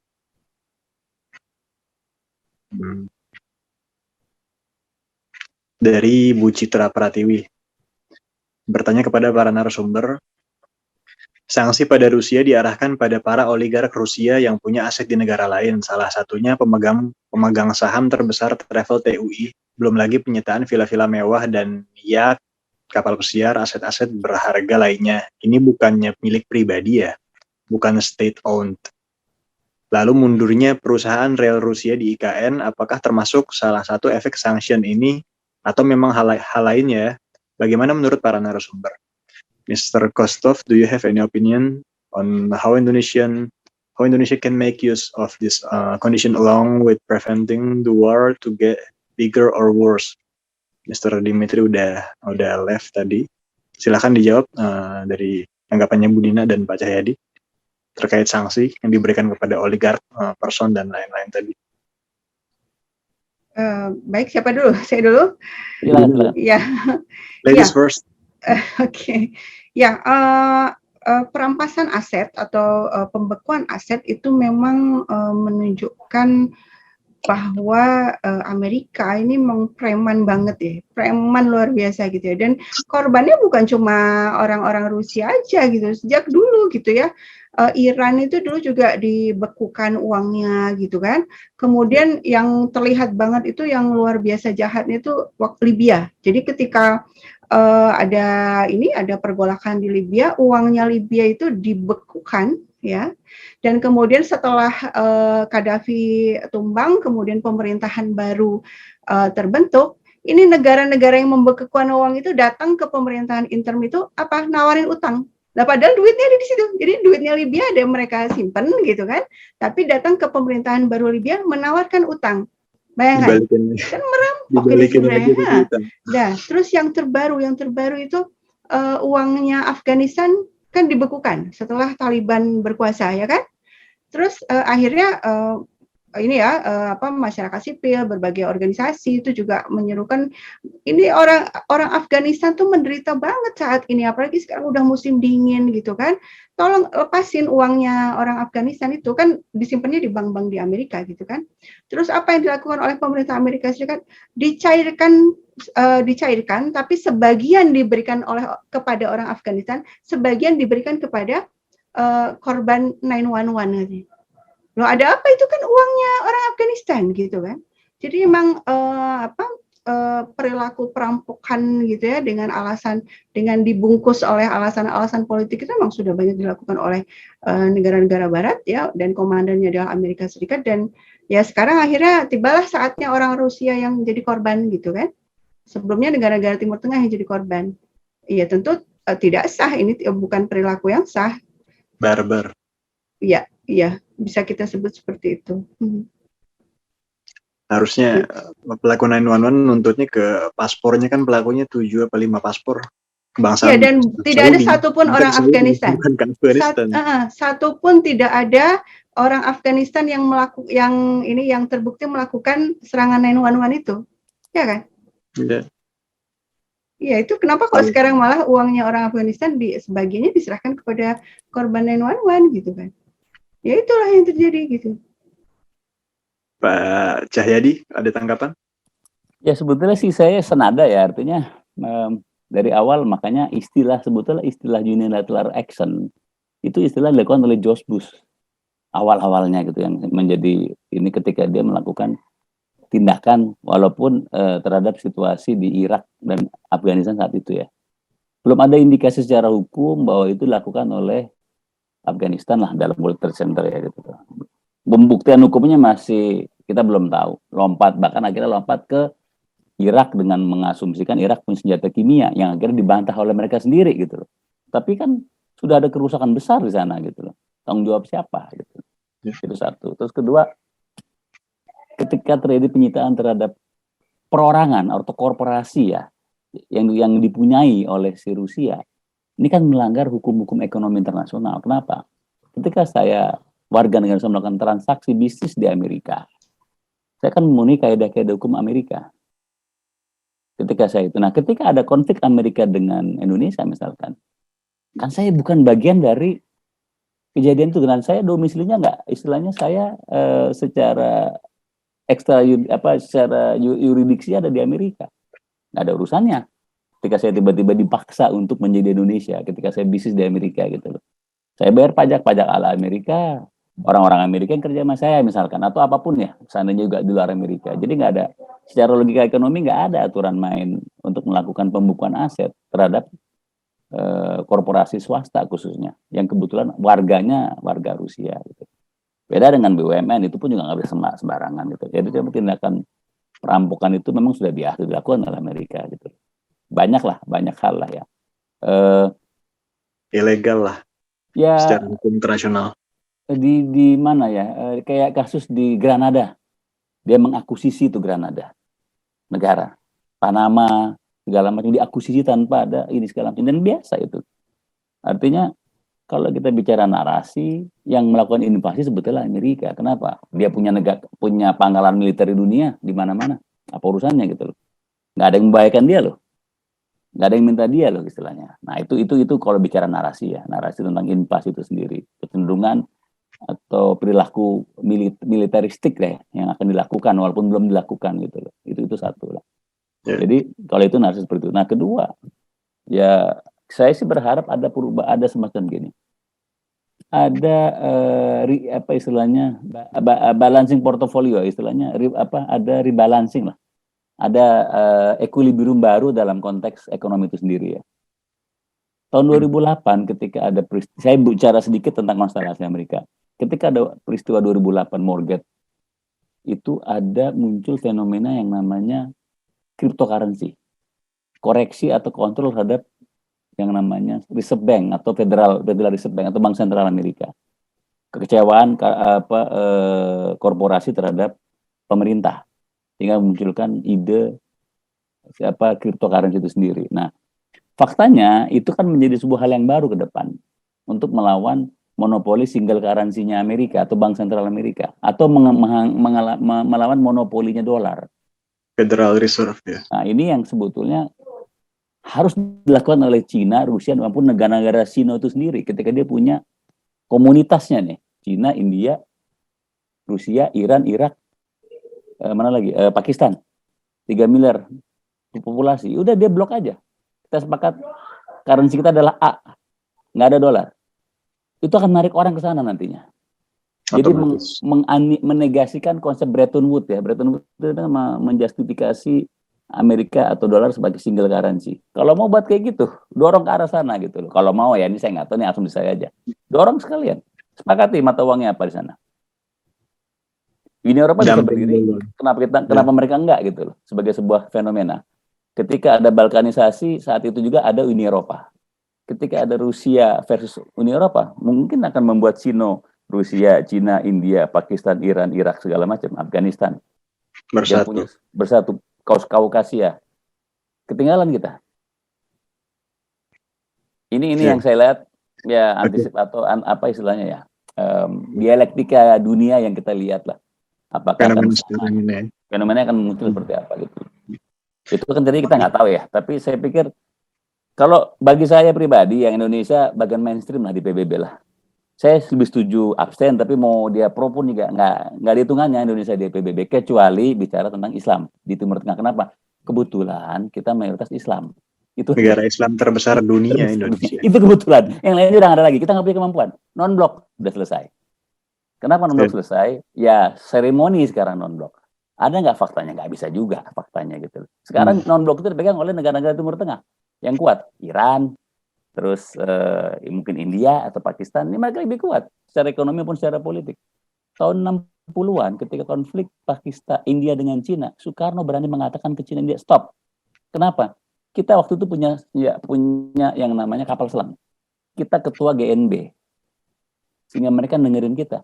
Sekarang, kita ngomong kemana? Yang dengerin siapa? Sama Singapura nggak didengerin, apalagi sama Rusia, sama Amerika, sama ini. Jadi kita nggak usah ekspektasi ketinggian lah ya tentang pemerintah kita sendiri, udah ya. Udah segitu-segitu aja lah, cukup lah gitu. Jangan berharap, jangan mimpi gitu loh. Ya udah kita ekspor batu bara aja nggak bisa kita lawan. Ini contoh kemarin awal tahun kalau kita membuka berita, kita larang ekspor batu bara, nggak sampai 2 minggu dibuka lagi. Itu baru ngelawan Jepang, Cina, Korea, Vietnam, India, Thailand. Ini contoh gitu, apalagi ini. Jadi buat ngancem kita nggak cukup kuat. Udah nggak cukup lah kita. Suara di PBB pun mungkin ya setengah didengar ya, karena situasi kita belum bisa sampai situ. Iya, kita belum sekuat waktu tahun 60-an ketika kita memang sebagai foundernya non-blok dan kita punya kekuatan militer saat itu sebagai negara kedua atau ketiga di Asia ya, yang punya kapal selam salah satu parameternya. Sekarang nggak. Nah, kalau teorinya di Yunani kan si Apes Pacebellum, kalau mau perang siaplah damai, kalau mau damai siaplah berperang, gitu kan. Artinya Rusia ini ngasih message ke negara Eropa dan Amerika, gue mau damai loh, tapi gue siap perang. Itu secara militeristik ya. Secara ekonomi, gue punya Sino nih yang bisa gue garap. Siapa? Itu negara-negara absen. Cina, India, Pakistan, Iran, Irak. Itu penting untuk dianalisa itu ke depan. Apakah itu membentuk sebuah klaster regional atau klaster ekonomi baru? Kita nggak tahu. Itu menarik itu dibahas, dikaji. Mungkin itu. Terima kasih. Oke, terima kasih untuk kedua narasumber. Pertanyaan dari Pak Dede Alamsyah terkait tadi resolusi PBB ya, sudah terjawab ya Pak. Pak Ahmad Sulfi juga propaganda hitam Rusia Ukraina sudah tadi terjawab. Lalu Pak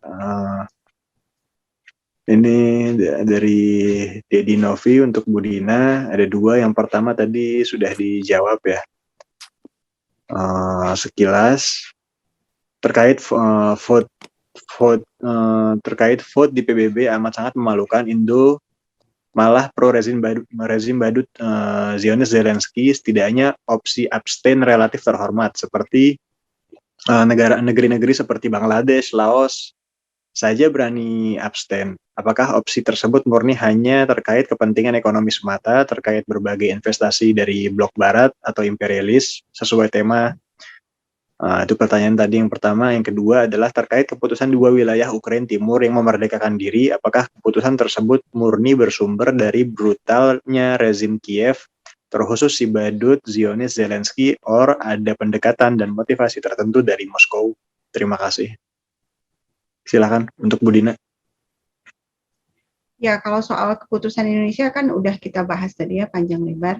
Tapi kalau soal ini 2 negara yang memerdekakan diri itu di Ukraina Timur ya, 2 kawasan ini, Donetsk dan Luhansk ini adalah kawasan yang mayoritas penduduknya adalah etnis Rusia gitu ya. Mereka memang Ukraina tapi etnis Rusia, dan kenapa akhirnya mereka memutuskan memerdekakan diri ya, rentetannya yang tadi juga sudah saya ceritakan bagaimana setelah kudeta gitu ya, itu malah yang naik adalah kelompok-kelompok yang kanan, istilahnya itu kanan jauh atau ultranasionalis atau white supremacy ya, dan disebut juga neonazi. Itu benar-benar tidak menginginkan ada etnis lain di Ukraina, maunya orang Ukraina aja. Ukraina itu kan etnis ya, etnis Ukraina aja gitu. Yang etnis Rusia ini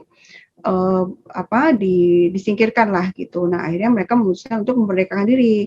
Nah, responnya, gitu ya. Jadi memang ini sebenarnya dilematis juga ya. Kalau di Indonesia misalnya ada negara yang mau memerdekakan diri gimana gitu kan?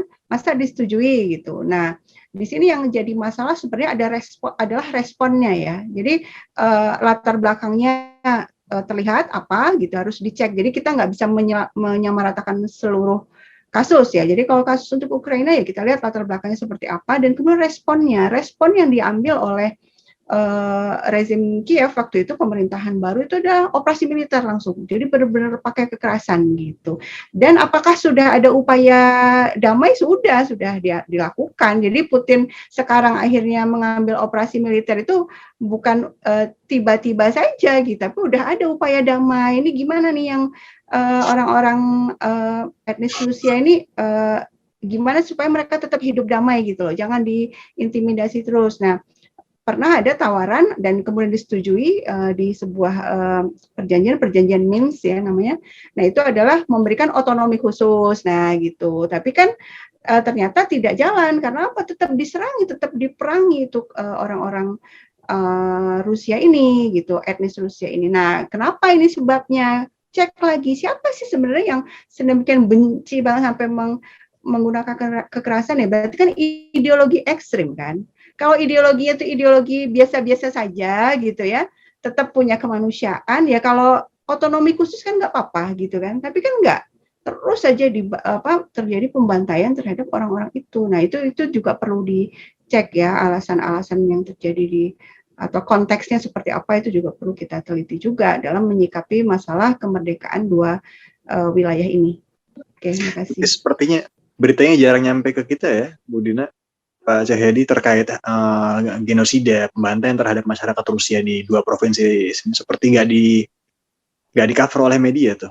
Saya sendiri sebenarnya ada cuma sedikit. Jadi publik dunia itu umumnya ya untuk semua isu itu baru punya perhatian kalau benar-benar di blow up, ya kan, benar-benar diberitakan berkali-kali. Makanya tahun berapa 2019 atau 2020 itu mahasiswa saya bikin penelitian tuh. Kenapa kok opini publik tidak terlalu peduli dengan Yaman gitu. Yang mereka lakukan adalah menghitung berita, frekuensi berita. CNN berapa kali dalam sebulan memberitakan tentang Yaman. Ini berapa kali. Nah, ternyata frekuensinya sedikit. Jadi bukan tidak diberitakan. Kalau kita cek sekarang ada beritanya tentang Donetsk dan Lugansk dan bagaimana mereka menjadi korban, itu ada gitu. Cuma frekuensinya sedikit sehingga orang Eropa aja banyak nggak tahu, apalagi kita di Indonesia gitu ya. Kita juga baru dengar apa itu Donetsk Lugansk kan baru sekarang juga dengarnya kan gitu. Jadi karena media, jadi terjadi kan tahunya begitu Putin nyerang aja. Putin nyerang gitu tahu beritanya, tapi sebab kenapa nyerang itu kayak masih blur gitu loh. Iya. Sebenarnya ada di media, kalau kita cari sekarang ada gitu ya. Data-datanya ada semua. Cuma memang perhatian orang tidak ke sana. Oke. Tanggapan Pak Cahyadi, ada masukan juga? Ya, saya pikir saya setuju ya untuk konteks tadi Bu Dina ya. Artinya memang yang memahami masalah kan yang mengerti masalah. Istilahnya Putin memahami masalah yang ada di negara bagian di Ukraina ya, Donetsk sama Luhansk. Nah, contoh ketika 2014, ketika Crimea menjadi bagian dari Rusia, dunia sempat tersentak. Tapi ya nggak ada respon juga. Saat itulah 2014 kalau nggak salah tuh ya, 2015 awal saya lupa gitu loh. Ketika Crimea menjadi bagian dari Rusia, orang juga diam, dan Putin dengan santai bilang ya dia bagian dari kami, selesai itu sana. Artinya setelah itulah muncul agresivitas politik dari Ukraina terhadap negara-negara berdasarkan etnis yang ada di mana di Donetsk sama di Luhansk saat itu. Tapi kita jujur saya juga nggak butuh detail ya mencermati situasi, tapi memang kekhawatiran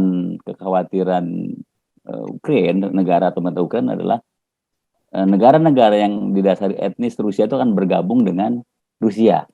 Makanya mereka melakukan tindakan, mungkin teror, mungkin segala macam, bahkan sampai ke genosida ya. Ini hal-hal untuk supaya menakuti atau membuat mereka tidak mau masuk dalam etnis di Rusia. Nah, akumulasinya adalah hari ini ketika akhirnya Putin dengan konsep piagam atau konvensi PBB 51 adalah melakukan semacam membantu atau membela diri terhadap dua negara itu gitu. Nah, ini dasar-dasar yang saya pikir itu masing-masing punya logika, tinggal kekuatan mana yang menang. Karena politik itu siapa yang kuat yang menang gitu. Nah, bicara nanti misalkan contoh 2015 Bu Dina tuh 2012-13 cerita tentang White Helmet. Orang gak ada yang peduli, Bu. Tapi begitu lama kuat akhirnya, oh ya benar ya White Helmet ya gitu loh. Ya memang itulah realita gitu loh. Ketika kita bicara kebenaran sekali dua kali orang nggak benar itu. Tapi begitu kita kuat dan cenderung menang, oh iya benar itu. Gitu. Artinya propaganda itu akan terbukti ketika kita terukur dengan realita. Propaganda ya. Nah ini yang kita lihat. Artinya narasi per hari ini ya kita lihat dinamika seperti itu. Nah bicara lagi ke model separatisme.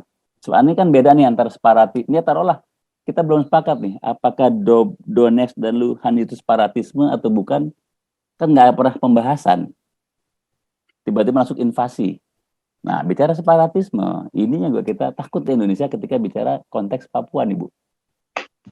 Ya kan? Apakah separatisme itu ala Papua atau Papua itu ala Donetsk sama Luhansk? Ini yang saya bilang tadi, pemerintah ini punya hitung-hitungan yang sehingga harus bersikap seperti itu. Mungkin ada tekanan. Kalau macam-macam bergerak nih Papua nih. Ya kan? Kita nggak pernah tahu ya. Ini mungkin saya asumsi lah. Artinya banyak hal yang sehingga kenapa tidak maunya kita dia di abstain, tapi faktanya enggak. Nah, banyak hal yang mesti dipertimbangkan bicara kepentingan nasional. Saya nggak bilang setuju, tapi itulah realita gitu. Yang kita mungkin nggak tahu semua realita yang ada gitu. Karena apa? Karena separatisme dan bukan separatisme ini kan agak sulit kita membedakannya. Karena pengakuan Doven sama Lusak ini kan pengakuan sementara dari Putin yang kebetulan dia anggota tetap Dewan Keamanan PBB yang punya double legitimasi lah di PBB gitu loh. Nah kalau kejadian ada di Papua diakui oleh Amerika dan Inggris, ini akan berantakan. Ini contoh tahun 99 setelah peristiwa Timur Timur, kita akan melakukan, kan ada konflik di sana, pro dan kontra terhadap integrasi ya. Nah ketika Indonesia mau masuk, kan mau dikenakan sanksi kita. Wiranto dikena sanksi, Prabowo kena sanksi, Indonesia kena sanksi. Untungnya saat itu adalah Cina memveto tahun 99. Sehingga kita merasa hutang budi lah dengan Cina tahun 99. Sehingga setelah tahun 99, motor-motor Cina pada masuk ke Indonesia. Mocin tahun 2000 pada masuk semua. Ini contoh lah. Hebatnya Cina lah ya, berhitung secara politik dan ekonomi gitu loh. Artinya, untuk konteks peristiwa di Ukraina dan di Rusia, Indonesia nggak punya posisi apa-apa. Nggak punya posisi tawar. Nggak punya posisi menentukan. Jadi, kalau saya pribadi, saya cenderung suka absen, tapi dia mau milih yang lain, ya nggak masalah juga. Kenapa? Emang nggak mampu juga Indonesia gitu. Ya sorry kita ngomong gitu. Apalagi ketakutan terhadap separatisme yang ada di Papua, kayak makin jadi-jadi lah. Jadi ya, saya pikir narasi Indonesia absen enggak bagi saya selesai lah ya. Yang penting kita lihat fenomenanya adalah akan kemana nih pasca atau Rusia dengan Ukraina, dengan negara-negara baru, karena sekelas Putin, Jinping ini nggak, Cina ya, itu nggak sesederhana kita berpikir lah. Memahami geopolitik, memahami ekonomi, apalagi Cina punya konsep obor ya, One Belt One Road, apalagi Cina sudah disuplai gas dari Rusia gitu loh. Apalagi Cina sudah belajar bahwa ketika kemarin yang ada namanya COVID itu merusak produktivitas dunia gitu loh. Ketika semua tergantung dari Cina. Nah mungkin ke depan Cina akan mulai mengalokasikan produksinya apakah ke Vietnam, apakah ke Thailand, ke Bangladesh. Karena global supply chain itu produk boleh Samsung tanda petik ya, tapi mungkin spare part ada di Bangladesh, ada di Tangerang, ada di Ethiopia gitu loh. Labelingnya Samsung, tapi di mana-mana produksinya. Jadi ini yang kita sebagai negara melihat peluangnya seperti apa ke depan gitu. Jangan sampai terjebak oleh narasi-narasi politik yang kita juga nggak bisa ngapain. Sementara saya gitu, terima kasih. Oke, ada beberapa pertanyaan masih tersisa. Dari Pak Vito 17, nama Vito, pertanyaan untuk Bu Dina, menurut pandangan Bu Dina, perang di Ukraina terhadap Indonesia, khususnya pada sisi politik pertahanan Indonesia. Saya gabung ya Bu dengan pertanyaan selanjutnya dari Pak Ari Cahyo sekalian. Pertanyaannya adalah, seberapa besar pengaruh hasil voting resolusi sidang Majelis Umum PBB terhadap posisi Rusia di mata dunia? Ini dua, saya gabung mungkin. Bisa mempersingkat waktu. Bu Dina dulu silahkan tanggapannya. Baik, singkat aja, kalau apa tadi dampaknya kepada pertahanan kita gitu ya. Iya, pada dasarnya kan kebanyakan senjata-senjata kita bukan dari Rusia ya nggak? Ya jadi ya dampaknya mungkin mau beli Sukhoi aja dia halang-halang gitu terus kan nggak jadi-jadi gitu ya. Jadi saya pikir tidak ada dampaknya ya, karena memang senjata kita disuplai oleh Barat. Nah, tapi justru di situ titik kritisnya ya. Ketika kita bergantung kepada Barat, artinya ketika kita mau bersikap sesuatu itu bisa dengan sewaktu-waktu misalnya supply spare partnya dihentikan. Nah, gitu akhirnya kita kan jadi tidak merdeka lagi ya dalam bersikap gitu. Jadi ketergantungan pada satu kubu itu membuat kita jadi nggak merdeka dalam bersikap. Dan kemudian yang satu lagi apa tuh dampaknya terhadap Rusia ya, voting itu. Voting PBB. Iya, sepertinya Rusia tidak melihat, jadi tidak memberikan dampak apapun ya. Artinya Rusia tetap jalan terus dengan apa yang sudah dia rencanakan gitu ya. Dan ini menunjukkan bahwa ya memang Putin melakukan ini dengan pertimbangan yang matang ya. Jadi bukan Profesor John Mearsheimer ya di University of Chicago itu pernah memberikan kuliah umum, terus dia bilang dia kan orang Amerika dan dia menjelaskan bagaimana pandangan orang Amerika terhadap Putin gitu ya. Dia menjelaskan dari dalam gitu. Ini orang-orang Amerika nih mengira Putin tuh tidak rasional, terus jahat, pokoknya monster gitu-gitu ya. Padahal enggak, dia tuh pinter gitu, kata Mearsheimer yang ngomong gitu ya, pinter, dia nggak akan melakukan hal-hal yang merugikan secara penuh gitu ya, rugi ya gitu, ada kesalahan-kesalahan ya, tapi sampai menghancurkan diri sendiri tuh dia nggak akan mengambil sikap seperti itu, kata Mearsheimer, kayak gitulah kurang lebih gitu ya. Itu sih. Makasih. Pak Cahyadi. Ya, tadi ada satu pernyataan bagaimana sikap dunia terhadap Ukraina mengenai hasil resolusi. Saya setuju Budina. Keputusan resolusi PBB tidak mengikat.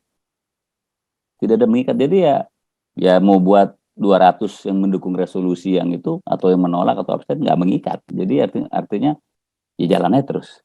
Memang PBB kita ini banci ya. Jadi apapun dibuat ya nggak dikatan, jalan terus gitu loh. Ini contoh faktanya kayak gini lah, banyak fakta lah yang lain-lain. Nah, bicara tadi, maka saya bilang saya tertarik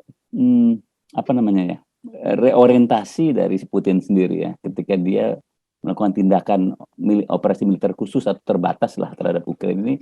Apa sih targetnya? Kan dia berhasil membalikan utang Rusia berapa ratus miliar dolar itu dalam waktu 5 tahun menjadi piutang. Itu hebatnya Putin. Jadi secara ekonomi dia kuasai betul yang namanya hukum dagang, transaksi, distribusi barang, distribusi energi, dia kuasai gitu loh. Dan timnya ya, mungkin dia nggak sendiri lah. Artinya ketika dia bertindak, melakukan tindakan terhadap Ukraina, dia udah berhitung akan kemana ini. Bola gelinding akan seperti apa. Jadi istilahnya efek dominonya dihitung sama dia. Akan kemana ini gelindingan domino itu sendiri gitu loh. Beda dengan Amerika yang cenderung reaksioner ya. Cenderung reaksioner kenapa? Karena apa yang mau dilakukan dia gitu loh. Apalagi ada trauma mereka. Satu, Arab Spring tidak maksimal, bahkan cenderung gagal. Afghanistan mereka sangat malu lah gitu loh. Makanya jadi mereka Budina Amerika itu menghibur dia dengan sosial media dalam bentuk soldier coming home. Jadi gue tuh rindu perdamaian, padahal mereka kalah gitu loh, secara faktual ya gitu loh. Tapi mereka mencoba menghibur dirinya, ya ini gue mau pulang nih, emang kita nggak bakat perang nih, kita bakat berkeluarga aja lah, makanya ketemu anak, ketemu istri ya, padahal mereka sendiri yang ekspansi gitu loh. Tapi ternyata faktanya mereka nggak kuasai teritori itu sendiri. Boleh dibilang, nah provokasi yang dilakukan oleh Biden terhadap Ukraina, terhadap Rusia khususnya dalam konteks Ukraina, ini kan provokasi sebetulnya dari awal ya, dari tahun 2021 pertengahan tuh. Ketika ada latihan bersama NATO, segala macam, kan provokasi gitu. Nah, artinya ketika ada tindakan dilakukan oleh Putin, dia udah berhitung secara detail kemana secara geopolitik, geoekonomi maupun geostrategi gitu. Bahkan embargo pun sudah diprediksi dan udah diprediksi. Sekarang kekuatannya di mana sih? Di SWIFT lah ya, transaksi lah misalkan. Oke, sekarang berapa sih komoditas keluar masuk Eropa dengan Rusia? Barang khususnya, komoditas barang ya. Yang tadi si Dimitri bilang ada ekspor gandum, ekspor segala macam. Yang jelas Eropa tergantung 40% gas dari Rusia. Itu satu. Itu nggak bisa ditolak gitu. Kedua, barang-barang hari-hari itu kebanyakan yang menguasai Cina. Istilahnya Cina tinggal produksi arwah atau nyawa aja. Yang lainnya bisa dibuat sama Cina gitu. Artinya ketergantungan barang Rusia bukan dari Eropa, tapi dari Cina. Nah ketika Cina dialiri gas dari Rusia, udah saling mutual mereka. ya kan? Barter. Kedua market berikutnya apa? Ada India, ada Pakistan, ada Bangladesh, ada Iran, udah nggak butuh lagi Eropa. Artinya itu mesti dihitung gitu sebagai sebuah market Tapi kayak ekonomi. barusan kita lihat, nggak barusan sih, berapa hari lalu saya lihat berita, Pak Jayadi, bisa tanggapin nggak? India mendukung Rusia. India kan sama Cina musuhan. Itu posisi Rusia tuh gimana? Satu sama Cina hubungan juga, sama Rusia, sama India juga hubungan. Kayak Rusia Ya India posisinya punya ketergantungan energi juga kan. tergantung berbeda ya masing-masing. Masih punya ketergantungan energi. Cina punya ketergantungan energi, yaitu minyak, gas, batu bara. India juga sama. Tapi dia punya sumber daya manusia sama sumber daya teknologi. Itu yang bisa disaling mutualkan. Yeah. Gitu loh. Nah, itu artinya beberapa hal yang sudah dihitung oleh Putin, ada sesuatu, ya udah kita lokalisir aja.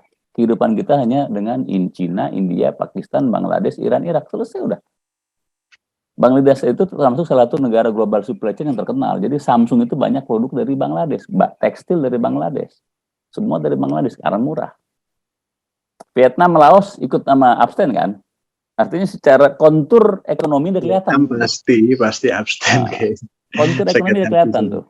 Tinggal Indonesia di mana posisi? Tapi susah lah. Indonesia ini dikepung oleh negara Commonwealth. Ada Singapura, ada Malaysia, ada Australia, ada Timur Timur. Ada mungkin juga ke depan mungkin ada Filipina yang pro Amerika. Jadi ya sulit kita. Apalagi dengan fenomena separatisme Papua ya, tanda petik ya gitu loh. Ini yang kita sulit. Jadi saya berpikir out of the box. Kita jangan lihat lagi narasi Indonesia dengan PBB-nya. Saya nggak menarik karena kita nggak punya kemampuan dan kekuatan, kecuali konteks Timur Tengah ya, karena kita kebetulan mayoritas beragama Islam, itu aja. Selain itu kita nggak punya posisi pressure lah. Non-bloknya juga non-blok yang udah lewat gitu loh. Non-blok yang udah nggak ada mahkotanya lah ya, udah selesai gitu. Jadi ya kita jangan ekspektasi ketinggian. Gitu. Nah yang perlu kita cermati, kemana Kaukasia atau Rusia atau Cina atau India atau Iran atau Irak atau Pakistan ke depan. Itu yang menarik dicermati. Apakah mereka menjadi sebuah blok perdagangan baru atau enggak? Kita nggak pernah tahu juga. Kalau itu kejadian, pendulum ekonomi berubah semua ke sana. Gitu loh. Itu yang Amerika harus baca itu. Kalau transaksi kan bisa dibuat nanti ada kripto, ada nanti bank bersama, tanpa harus ada dolar sama Federal Reserve-nya Amerika gitu. Ini yang fenomena yang kita harus cermati dan kita baca. Kira-kira kayak gitu, moderator. Ini moderator itu di grup chat ada yang mengkoreksi tuh, katanya ternyata Indonesia tuh banyak kok ininya gitu. Peralatan alutsista dari Rusia tuh ada 16 Sukhoi dan lain-lain gitu. Ini ya, jadi kayaknya mengkoreksi saya tadi. Enggak ini sih nggak mainstream ya kalau saya lihat ya Bu ya. Okay. Ini ya maksudnya gini. Dibanding Scorpion ya, dibanding F-16, dibanding Hawk 100 atau Rafael lah, itu jauh lah ya. Artinya alutsista kita ini sih kecil lah. Segini sih nggak ada ininya. Nah, ini ya minimalis lah gitu loh. Tapi saya pengen tanya, ketika sekali impor itu kita bergantung sampai akhir ataukah kita udah cukup bergantung ketika impor itu aja? Artinya setiap ada suku cadang mau kita beli harus tetap bergantung sama mereka atau sampai dia hancur tank atau misalnya kapal selam itu apa gimana, Pak Cahyadi? Ya kalau hukum dagang bergantungnya selamanya sampai barang itu musnah atau sebatas pembelian awal saja dan maintaining? Kalau hukum dagang kan adanya after sales part ya. Jadi saya supaya ketergantungan si pembeli dengan saya kan saya buat. Jadi harus ada perawatan, ada maintenance, ada perawatan, bahkan ada sales. Jadi nggak ada perawatan, ada penyediaan suku cadang gitu loh. Contoh aja, simple. Yang namanya alat berat, Komatsu misalkan dari Jepang, itu kan 6 bulan sekali mesti diganti spare part-nya. Spare part dari mana? Ya dari Komatsu juga. Yang namanya Toyota, spare part-nya dari Toyota juga. Jadi saya pikir itu ekosistem yang biasa lah ya. Artinya saya nyiapin bor, baut, mur, segala macam itu biasa. Jadi ya ketika kita pilih, misal Rafael yang kemarin Prabowo beli 100 kapal misalkan, ya semua 10 tahun, 15 tahun punya ketergantungan. Sama ketika kita beli motor 100 kilo, mesti servis ganti oli, olinya mesti merek dia, itu biasa lah ya. Itulah sindikasi atau sustainability produk ya. Jadi kesinambungan produknya di situ. Jadi bukan hal yang ujuk-ujuk lah. Biasa lah itu ya. Kalau saya pribadi yang ngeliatnya ya. Jadi ya nggak aneh gitu loh. Ya, dan kalau pakai alusitanya kecil segitu sih, nggak sebanding gitu loh. Kita cek aja jumlah alusita kita berapa, terus sama penyediaannya seperti apa gitu loh. Jauh. Kita tergantung malah sebetulnya komersial ya, kayak Boeing atau Airbus lah, karena menghubungkan antar provinsi, antar pulau yang secara ekonomi juga kita bisa berkembang ya. Kalau alusita sih bagi saya sih Dibanding militer ya. dibanding militer jauh ya, kita nggak terlampau ini sih. Kalau saya pribadi nggak kayak gitu. Oke. Ada pertanyaan selanjutnya dari Pak Dimas Aditya bertanya ke Mas Cahyadi dan Mbak Dina mengenai direct impact Rusia Ukraina terhadap Indonesia. Kenapa kita tidak mengambil peran untuk mendamaikan kedua negara tersebut? Mengingat kita bersahabat baik dengan kedua negara. Sudah sejauh apa upaya Indonesia untuk menekan harga minyak dunia? Silakan dijawab.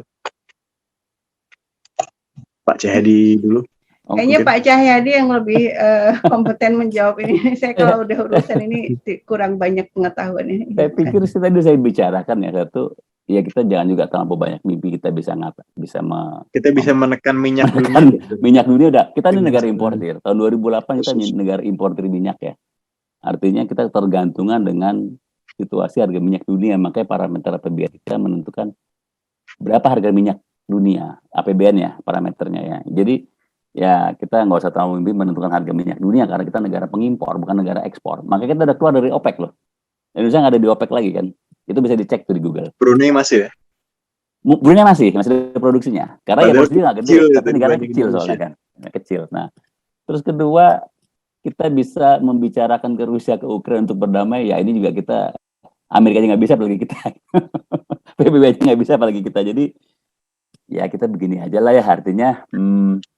Mungkin himbauan udah, jangan berperang, jangan mengambil keputusan secara diplomatis, jangan dengan militer, udah itu cukup lah. Melakukan penekanan, ya sorry, kita siapa sih Indonesia gitu loh ya, bisa menekan Rusia, menekan Ukraina gitu loh. Buat kita netapin ekspor batu bara diganti aja, kita bisa langsung ganti, apalagi ini gitu loh. Jadi ya kita mungkin harus belajar realistis lah ya, kita ini siapa gitu Indonesia. Jangan sampai kita kebaikan obsesi atau mungkin imajinasi bahwa kita bisa macam-macam gitu loh. Dalam konteks Timur Tengah atau Islam aja kita belum bisa ngapain yang maksimal ya gitu loh. Balik ke negara mayoritas Islam gitu loh. Himbauan untuk misalnya mengurangi peperangan di Yaman, kan kita juga nggak bisa ngapain per hari ini. Ada nggak sikap kita? Nggak usah jauh-jauh lah Rusia sama Ukraina yang memang Rusia negara Dewan Keamanan PBB. Untuk konteks Yaman yang jelas-jelas banyak orang mati gitu loh, banyak orang segala macam, kita juga nggak bisa ngapain gitu. Bahkan nggak pernah ada sikap gitu loh. Jadi ya kita realistis lah ya. Ya memang kita cuma segini gitu loh, nggak usah dipaksain gitu loh.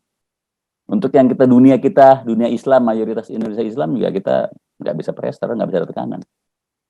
Jadi ya nggak usah terlalu kejauhan lah mimpi tentang Indonesia bisa apa-apa ini cuma cerita di narasi doang. Di faktualnya nggak ada gitu loh. Itu aja contoh aja. Kasus di Yaman kita ada sikap nggak? Nggak kan, boleh dibilang, boleh dilihat malah ya begitu-gitu aja gitu loh. Jadi ya gitu ya apa ya. Kita kurangin lah imajinasi kita tentang Indonesia di dunia internasional gitu loh. Karena masih terlalu bergantung ya, dan sangat bergantung kita. Minyaknya tergantung, ekonomi kita yang lain tergantung. Maka kita punya parameter. Maka kita harus lihat membedah kita itu dari sisi APBN. Kalau minyak naik, ini berantakan nih kita. Itu boleh kita untuk ambil inisiatif gitu loh. Tapi juga nggak bisa ngapain juga. Jadi memang kita benar-benar tergantung banget sama situasi global. Nah, artinya ekonomi kita itu ditentukan oleh